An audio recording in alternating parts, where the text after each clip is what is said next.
Bugun sizlar bilan metal kesuvchi lazer stanogi bir oy davomida ideal sharoitlarda o'zi qancha pul topadi?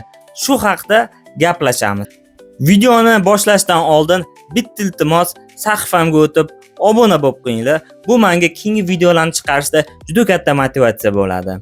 Va videoni puli bor va nima biznes qilsam ekan deb o'ylayotgan tanishinglarga sekin yuborib qo'yinglar. Agar shu amallarni qilib bo'lgan bo'lsalaringiz, men boshladim.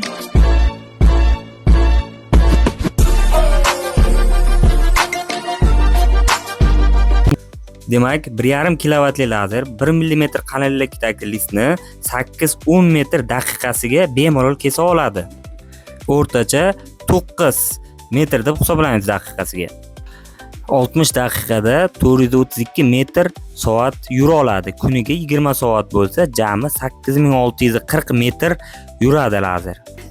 Shunaqa ekan, kun 1 metrini 5000 so'mdan hisoblasak, bir kunda 43 million 200 ming so'm tushum bo'ladi. Buni oyiga ko'paytirsak 1 milliard 296 million so'm kirim bo'ladi.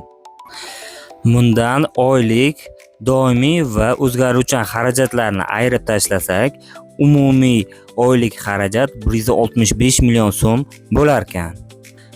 Bundan kelib chiqadiki, bizning bir oylik sof daromadimiz 1 milliard 131 million so'm bo'lar ekan. Albatta, ushbu hisob-kitob zakazlar cheksiz bo'lganda va tashqi omillar hisobga olinmaganda to'g'ri chiqadi.